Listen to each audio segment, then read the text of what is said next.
বারুইপুরি যে 10 থেকে 12 বছরের মেয়েটার রেপ হয়েছে সেই বিষয়ে নওশাদ সিদ্দিকী ভাইজান কি বলছে শুনবো আমরা সবাই, আর ভিডিওটা বেশি বেশি করে শেয়ার করব।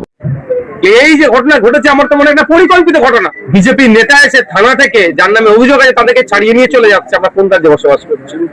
সাধারণ মানুষ যারা অভিযুক্ত তাদেরকে নিয়ে এসে যখন পুলিশের তুলে দিচ্ছে, পুলিশ কিভাবে ছেড়ে দেয়? এখন তো দরকার যায় থানার কনসার্ন অফিসার ছিলেন, যে ছেড়েছেন তার বিরুদ্ধে ব্যবস্থা গ্রহণ করা। বারুইপুরে যে ঘটনা ঘটেছে অত্যন্ত নিন্দাজনক ঘটনা। যারা বলেছিল ভরসা ইন আর ভয় আউট, তাদের আমলে বিজেপি নেতা এসে থানা থেকে যার নামে অভিযোগ আছে তাদেরকে ছাড়িয়ে নিয়ে চলে যাচ্ছে। আমরা কোন রাজ্যে বসবাস করছি?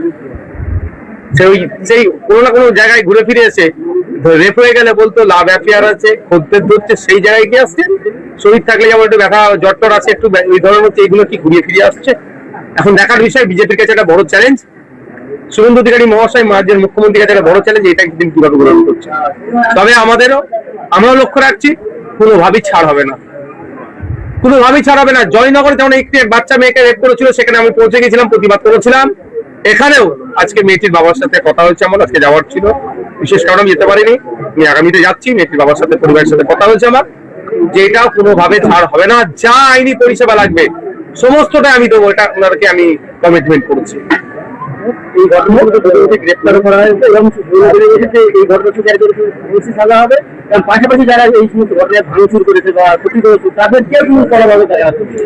না দেখুন, একটা কথা হচ্ছে, এই জায়গায় যেত না তো, ভাঙচুর যেগুলো বলতে না, এই জায়গায় অব্দি যেতই না। সাধারণ মানুষ যারা অভিযুক্ত তাদেরকে নিয়ে এসে যখন পুলিশের তুলে দিচ্ছে, পুলিশ কিভাবে ছেড়ে দেয়? এখন তো দরকার যায় থানার কনসার্ন অফিসার ছিলেন, যে ছেড়েছেন তার বিরুদ্ধে ব্যবস্থা গ্রহণ করা। এই ঘটনা ধর্ষণ করার পরে, লাশটা উদ্ধারের পরে যারা ধর্ষণ করে খুন করেছে তাদেরকেও যখন পর্যন্ত তাদেরকে পুলিশের তুলে দেবে, তার আগে পর্যন্ত একটা কোনো ঘটনা ঘটে দেখাতে পারবেন? আমার তো মনে একটা কোনো ঘটনা ঘটেনি। মানুষ কখন ক্ষোভ আসলো, মানুষ কখন এই ধরনের জমায়েত শুরু করলো? যখন থানা ওই যার নামে অভিযোগ আছে তাকে ছেড়ে দিল। এই যে ঘটনা ঘটেছে আমার তো মনে হয় একটা পরিকল্পিত ঘটনা, যে ধর্ষণ করার পরেও যখন একটা 11-12 বছরের বাচ্চাকে মানে হত্যা করে তাকে যখন হত্যা করা হলো, যখন মানুষ ঠান্ডা মাথায় আছে, তারপরেও যেটা রিয়াক্ট করা দরকার সেই নয়, স্বাভাবিকভাবে যখন ডিল করছে, তাহলে তার প্ল্যান সাকসেস হচ্ছে না। নতুন করে প্ল্যান তৈরি করলে হয়তো তাকে ছেড়ে দাও, তাহলে মানুষ কিনতে হবে, এই করবে, এই। তবে আমরাও আছি, আইন বিচার ব্যবস্থা আছে, অন্যায় ভাবে যদি কারোর সাথে কিছু হয় আইনি লড়াই।